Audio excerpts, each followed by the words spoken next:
focus your time on the work that's going to give you a return, that's going to give value to your clients. And anything that isn't in that core work really you should find other ways to do it, whether it's through process, tools, or people. Outsourcing to people. You can outsource to all three of those things: to outsource to process, outsource to tools, outsource to people. And those are all things that free you up so you can concentrate on your core business and deliver value to your clients. Welcome to another episode of the Building Well podcast. I'm your host, Amanda Magho, founder of Ahadi Creations, providing brand and website design and business consulting for female founders. This podcast is full of candid conversations with female entrepreneurs with the aim of sharing insights from their journeys while encouraging you to stay on yours. Let's dive in.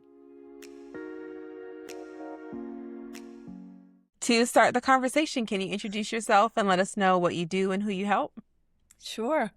Well, I'm very glad to be here today, and my name is Elizabeth Eiss, and I am the founder and CEO of a company called Results Resourcing, because that's what we do. We resource results for solopreneurs and small employers, and we do that by matching them with vetted virtual freelance teams in the United States and Canada. And this is a bit of a twist on what people normally do when they hire a particular person as a VA or an EA or a project manager. We match with teams because at the end of the day, small businesses need many, many things. And that allows us to provide skill depth, breadth, and capacity, which really helps businesses be fluid. As needs come up, the same team can respond and they can build relationships with the team. So that's who we serve, solopreneurs and small businesses, and we help them scale so they have more impact. For how long have you been doing that? Oh, a lot. Well, I'm a technology platform too, which makes us efficient, but we still really focus on providing human help to these smaller businesses. But I launched the first platform in 2017. And so we have been 9 years. That's beautiful. In helping small businesses scale their impact. Do you have anything special planned for the 10th anniversary yet? Actually, I haven't really thought about it. You haven't thought about it? Yes, I need to start thinking about that. Thank you for pointing that out. Absolutely, absolutely. Okay. So where have you found most of your clients so far since you've been in business? I think most of them come from referrals. I mean, either network like, Entreprenista, or, from other, business networking groups that I belong to. And I like networks because they tend to be curated. People become members and committed to those communities. And I'm a big believer in kind of the phrase is giver's gain. Okay, and, tell me. By sharing. What you mean by. I mean, it's like I like to help others. I mean, that's fundamentally what our business does too. But even when if my service can't help somebody, if I know somebody that can, I really, I like communities that, give and in the process of giving, people, somehow it always comes around. It might not be that person, but someone in the community ends up giving back. So a lot of our business comes from those kinds of referrals, as well as from our clients and even the freelancers that we deploy. People are happy with the service they get from us. And so that's wonderful. That rebounds, which is really great. Very nice. How big is your team? Do you have contractors that work with you or employees? How are you structured? I have 2 partners, but everything else is contract. Okay. So in a sense, I drink my own champagne, as the saying goes. I really believe that freelancers are a superb solution for small businesses because you're devoting your time and capital to, growing your idea, and making a hiring decision is a really big and risky decision. You're committing time and resources to a person when you hire W-2. And I think just a lot of small businesses aren't ready for that. They're still growing and innovating, and, you can have an employee that's the perfect fit for your business in the stage it is. But I really find that freelancers, the quality freelancers, can add so much, in terms of their skills and experiences. And so I have 2 primary teams that I work with, but the largest one is 25 people, which is a combination of W-2 and contract talent. But the key is that the contractors have people that work on their teams that they've had long-standing relationships with. So they're competent, reliable, durable relationships that, we can really deliver consistent performance to our clients. So that's really what I like to do, is find small agencies that are professional service providers, primarily for outsourcing the back office. I think that the smaller businesses should be investing their time in what delivers value to their clients and outsourcing the stuff that you need to do to run a business, but isn't something that a client's going to pay you for. So Yes. they get freedom, to work on what really moves the needle. Right. I agree with that. So tell us a little bit about your background. What did you leave to end up where you are currently? Well, it's kind of a crazy story. I never actually intended to be in this business, Mm, but I spent years in large corporate America, mm, Fortune 500 companies, and most of my experience was in the commercial insurance industry, which I really loved. I mean, it was a really interesting industry because the world goes around because there is insurance.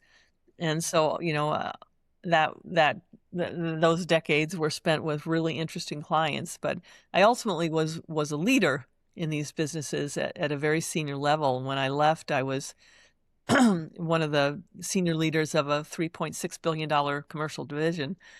But at the end of the day, as much as I enjoyed it, I kind of ended up feeling typecast as an insurance exec. And even though I was working at a very high level, there's a bit of repetition, to mhm. the work. And I had always done a fair number of technology projects as a leader. Not that I I really code or anything like that, but I Okay. welcome technology. Sure, sure. And so 24 years ago, I up and left to join a tech startup. Okay. And so I moved from entrepreneurship within Hmm. commercial industry, insurance industry, to entrepreneurship. And Hmm. that first startup didn't succeed at the end, but it gave it a run for 6 years. But I knew Okay. I didn't want to go back to corporate America. So Yeah. I moved into consulting, which a lot of people do. And that's Hmm. really when I discovered the power of freelancers. So that when I was consulting, that was a good 15 years ago. And at the time, freelancers really people didn't understand gig workers, contract workers. I mean, the term fractional resources that's so common today didn't exist. And Hmm. I spent a lot of time explaining to people that freelancers chose to specialize and offer their services independently. It's not that they wanted to get jobs or couldn't get jobs. They Yes. chose that path. Right. So I was hiring freelancers to round out my consulting practice. If I didn't have experience in a particular industry, I would find a freelancer that did. And one thing led to another, but my clients started to recognize the quality of the freelancers I would find.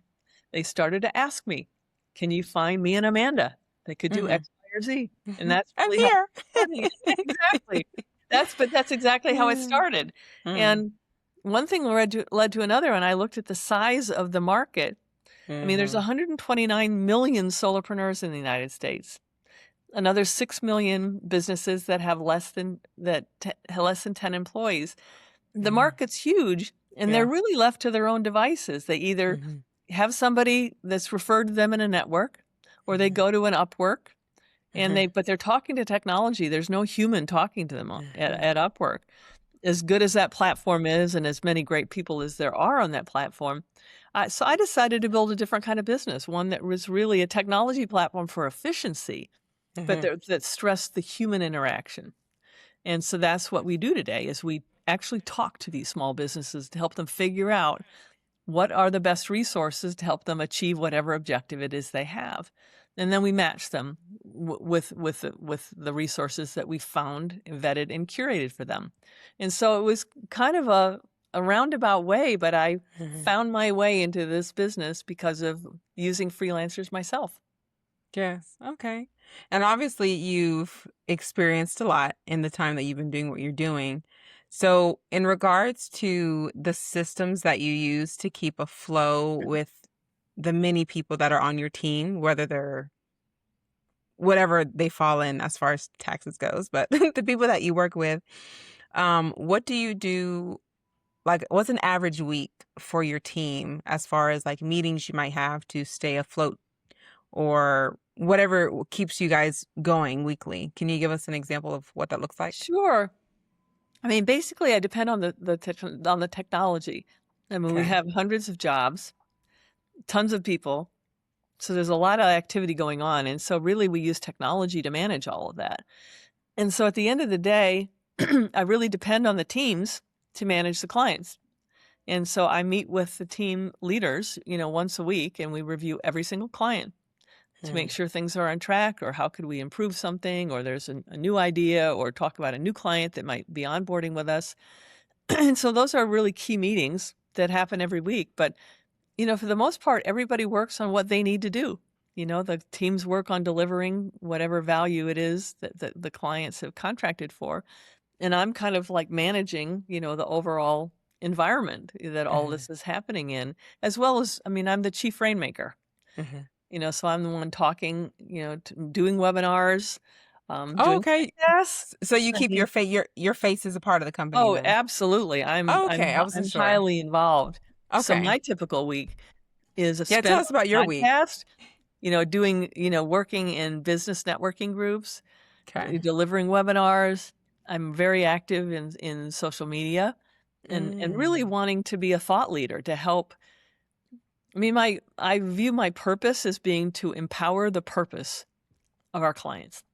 And Okay. so sometimes people aren't our clients, but if I can write an article or do a podcast that shares how people become the CEO of their business Mhm. and start really thinking about the value of their time, because time is not free. There's Mhm. opportunity cost depending on how you utilize your Absolutely. time. So I really am all about talking to these small businesses about focus your time on the work that's going to give you a return, that's going to give Mhm. value to your clients. And Mhm. anything that isn't in that core work really you should find other ways to do it, whether it's through process, tools, or people. Outsourcing to people. You can outsource to all three of those things: to outsource to process, outsource to tools, outsource to people. And those Sure. are all things that free you up so you can concentrate on your Mhm. core business and Mhm. deliver value to your clients. Mhm. So that's So, really what I do, is I focus on spreading the word. okay. You said that you have a technology that you've created for your business. Is that the only thing you have in your tech stack, or are you using other softwares and things to run your That's business? primarily what we use. I mean, Okay. it's a really robust system. It's Okay. like an Upwork, but Okay. for our Okay. specific brand, it's Okay. custom. We built it from scratch. Nice. But I do use other tools. Okay. For example, I'm a big user of Active Campaign. It's my Okay. You like active. my Okay. it's my CRM, Okay. for business development and Mhm. tracking some things that I don't track in the system. Okay. But so we use that for lead management and helping clients on their journey. So that's kind of I use other things like QuickBooks and things like that, but Okay. the main Do you use platform. Slack? I use Slack Oh with yeah, my we do use community. Slack Okay. I use Slack. Okay. and WhatsApp, Okay. so Okay. different ways of kind of communicating and Okay. in email and things like that. So we use those standard kind of tools as well. When listening to stories just like this one thing that truly stands out to me is how much clarity and doing what lights you up truly impacts growth. If you're in a place where your business has grown, but your brand or online presence really hasn't caught up, that's exactly what I help my clients refine. You can learn more at ahadicreations.com. It's regarding marketing, since now I know you also are actively a part of it, not just handing it off to someone else. Is there any marketing effort that felt uncomfortable at first for you, but that over time you've come to see, okay, I've gotten used to it. It's effective. I need to keep doing it. Yes, and I'm not 100% there yet either. Okay, It tell it me. would be it would be video. Okay. I mean, I love podcasts because this is Mhm. dynamic. You and I are Sure. having a conversation.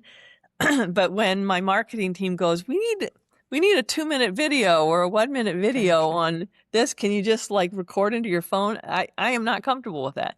I mean, Gotcha. it just I get kind of tongue tied, and Sure. that's just hard for me. Some people seem so natural, Mhm. at just, expounding on a topic, onto their Mhm. phone and publishing it. And I have Mhm. not. I'm doing it, Okay. but I'm much better at taking a clip from our podcast, for example, Yeah, yeah. And you and know? that's the purpose of having them, because you can take those clips. Yes, Yeah, yes. yeah. So thank It you d for helping me. Oh, I'm here for you. Yeah, it definitely takes practice for the video. I know when I joined, I'm not a huge fan of social media at all. I really only have it because of the business. Yeah, And it took a minute for me to wanna even show my face, because I'm like, "Amanda, you have to do it, like, you yeah. have No, to." They don't know who you are. no, I Yeah. really agree. I primarily focus on LinkedIn Okay. because it's a business platform, and and and a lot of clients it's a digital business card, and a lot of clients do use it. But while I have a Facebook, I never go on Facebook. Okay. Yeah, but my marketing team does post on Facebook. We post on Instagram, post on YouTube, so we're pretty active. But it's like thought leadership, and hey, these are some suggestions for how to do things, or when we'll repost a recording of a webinar we delivered, that sort of thing. Mhm, mhm. Yeah, repurposing is good. Yeah. So, since you have a steady flow of business and everything, what are you I call it a metric, but when I say metric, I don't mean like follows and likes, but what metric matters to you right now? What are you looking at when you see this particular thing continuing? You say, "Okay, I'm doing good. I view this as successful." Okay. What is it that is matters to you right now that keeps you going? Great question.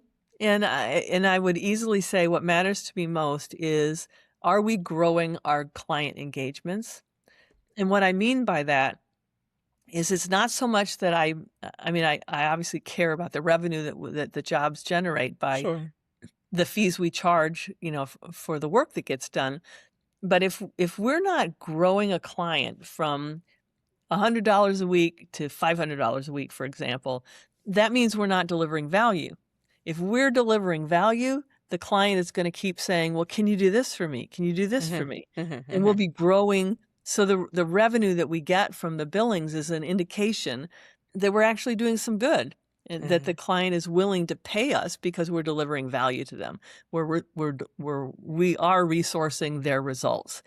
So if I had to pick one metric, that would be it, in addition to, client retention and things like that. But at the end of the day, are we growing the client? And the mhm, measure is whether they're willing to pay us for the services and more, and grow the services with us. mhm. So, since you're into tech, I'm into tech as well. I did see on LinkedIn that you had posted, I think it was an article or something about AI. So, what is in your personal life, do you use AI? And then also, do you use it for your business? Tell me. Absolutely. Okay. I truly am a fan of AI, Hmm. but to me, it's a tool. Yes. It's not the answer that, people talk about vibe coding and all Hmm. this stuff, and I think that it's an amazing tool. It's being able to access, the global Yes. database Hmm. about whatever the subject is. But at the end of the day, if it's not used right, you're not going to get the right results. Correct. And if everybody asks the same question, they're going to get exactly the same answer. Correct. So to me, it's an efficient way to access information, ideas, drafts, whatever it is. But ultimately, I think it's the human beings that need to take that information and do something with it. And one of my favorite examples, which is just kind of simple, is we had a prospect that had a dog washing service. And she was so excited about AI initially, she told me, because she could type in a prompt, like, write me copy for X, Y, or Z. And she was all excited about that. Yeah. And then she discovered that the dog washers towns over were, their ads were exactly the same as hers. And so she realized that, yeah, it's great. It wrote all this great copy, but she wasn't differentiated. Yeah, you got to So she train it for realized sure. she needed to use it as a launch pad, as Hmm. opposed to the end result. And I just thought that was a great example, because she was so excited at how much time it saved her, but at the end of the day, she looked just like her competitors. Hmm. Absolutely. Yeah. It's important to train it.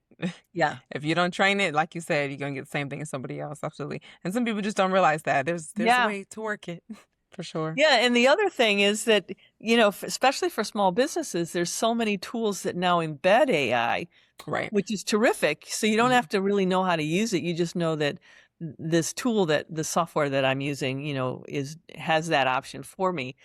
But at the end of the day, in most businesses, you need systems that talk to each other. Mm-hmm. And so to me, that's a function that is human. Like, how do I make these two systems work together as opposed to siloed information? Mm-hmm. And so I think that's an added complexity that people aren't always thinking about. Mm-hmm. It's that, my CRM uses AI, my this uses AI, but do they talk to each other? Yeah, you got So to you're really integrate them. getting leverage. Mm-hmm. Mm-hmm. Yeah. You had mentioned that right now to describe the season that you're in business, that you're balancing growth and stability. While you're in this season, is there something that's been harder than you expected during this stage of business? Maybe something that you're working on or just been dealing You with know, lately? that's another good question. And on the one hand, I think what I've learned in all the time I've been in entrepreneurship is you're never done. Absolutely. You're just always evolving. And so Mm-hmm. it's not to pass judgment on yourself if something Mm-hmm. succeeded or didn't succeed, because Mm-hmm. we're in a dynamic world. Things are always changing around us. And depending on what's happening for your target client, their life is changing too. So being flexible and realizing that this is an evolutionary journey, I think is is really, really important. And I think that, if I worry about anything, it's like there's so many people out there that we could help and help them improve their game, find more time, do more with the time they have. Yeah, I just wish it was easier to get the message out and reach more people. So I'm grateful to have the opportunity to talk to you and share this message through you to reach more people. That whether it's results resourcing. It's there are plenty of really amazing outsourced services out there, Mm-hmm. and finding ones that like, and trust that can help you grow your business is good for everybody. Mm-hmm. So Mm-hmm. I think that's my biggest frustration is, Okay. how do we get the message out to more Yes, more people? visibility. Yeah, so they take that first step, Mm-hmm. in growing, becoming the CEO of their business, and finding strategies to expand time. Mm-hmm. And I'd like to ask, is there a moment that you can remember? If you haven't, that's fine. But did you ever have a moment while building up to this point where you questioned whether it was still worth to keep pursuing what you have right now? Absolutely. Okay. I think you always have good and bad days, but Mm-hmm. sometimes it feels like the world is conspiring, Mm-hmm. and all these things, can happen at the wrong time, or you were expecting a certain amount of cash flow in a given month, and you have bills to pay, and clients decided they weren't ready to buy, and so I think that it's just balancing. you know I just always think about, well, what's my purpose? And so if I have a low moment, it's like, well, do I feel like I'm doing good in the world? Is what I'm doing every day, does it still feel good? Does it still feel right? Mm-hmm. And I think those are the things that help me see through, because there's difficulties no matter what you do, if you have a job, or Yes. whatever. But I think it's important to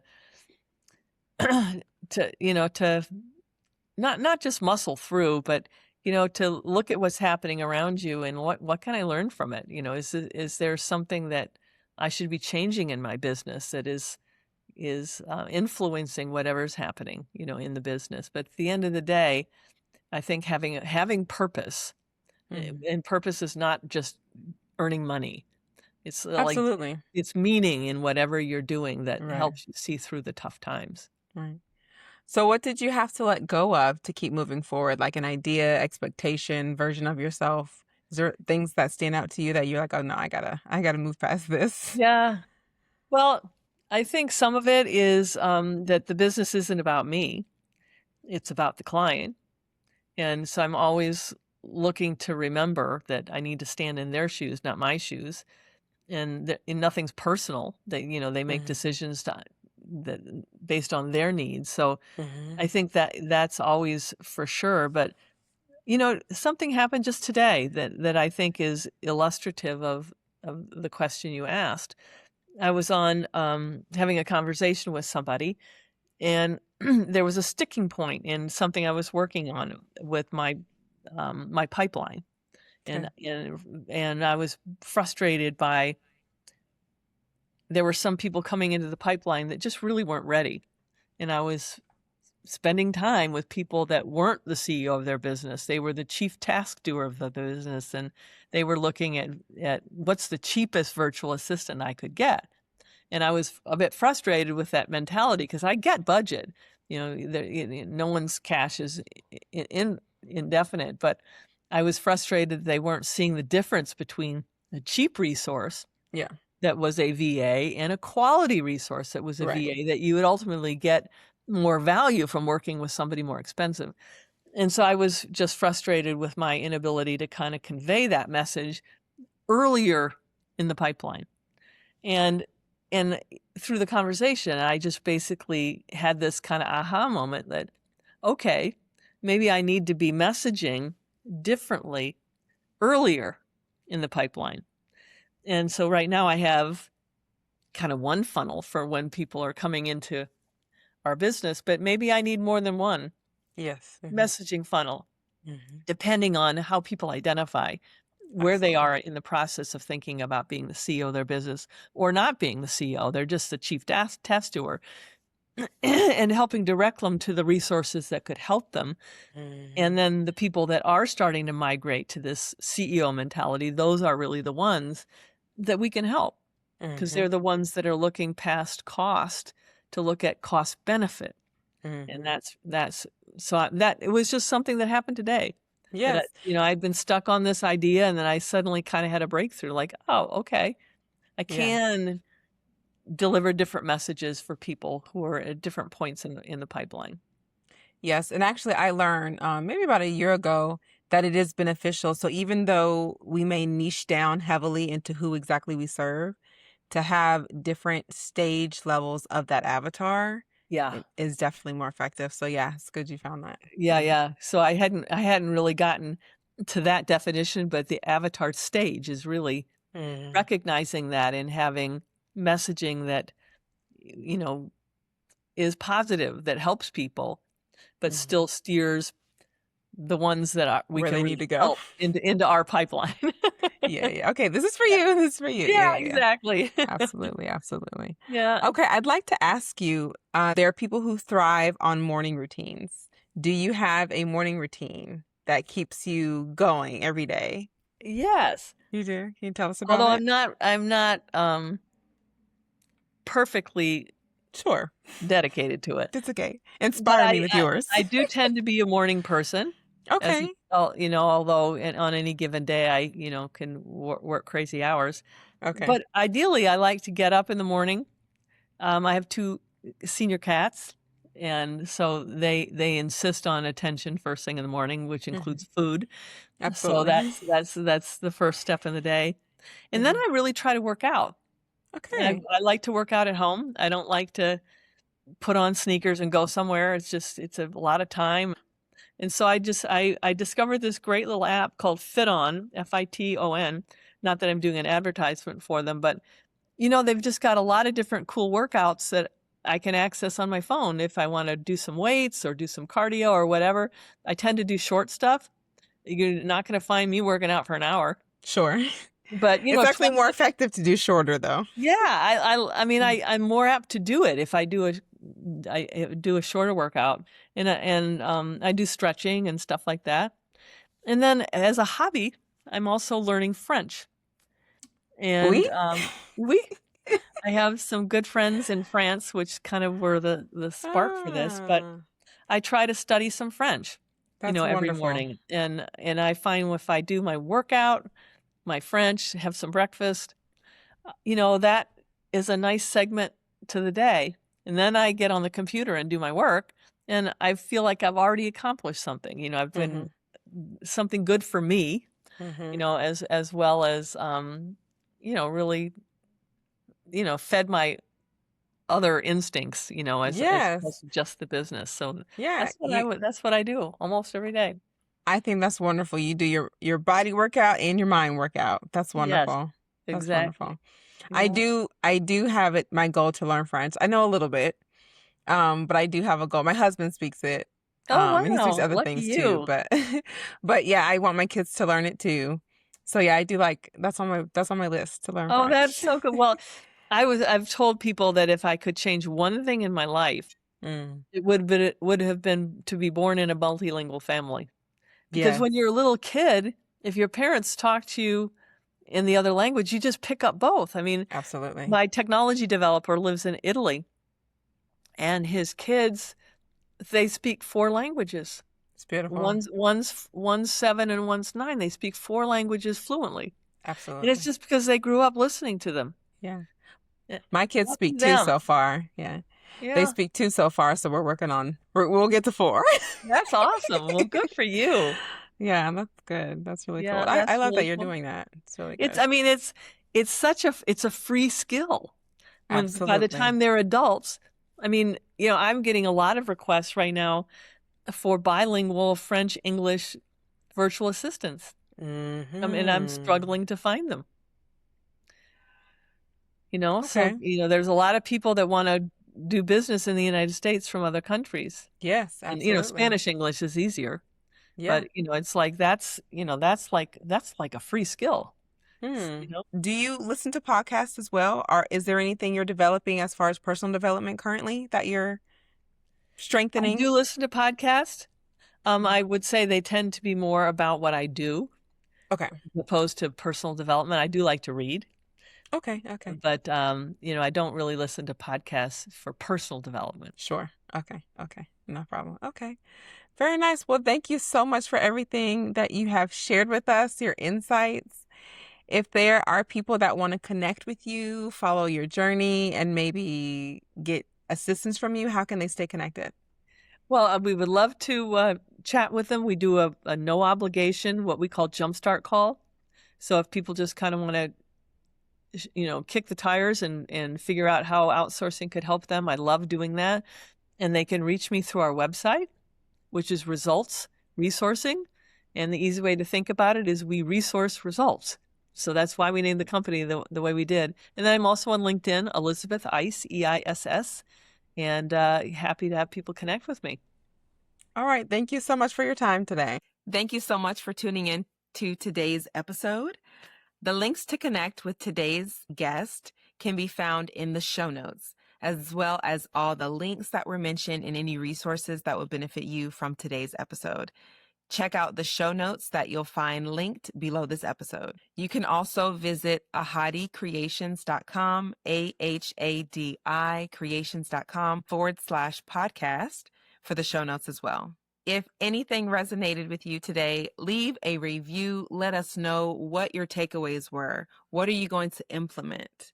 Be sure to also follow along wherever you prefer to listen to your podcast so that you don't miss the next one with us. Thank you so much. And always remember, together we can build.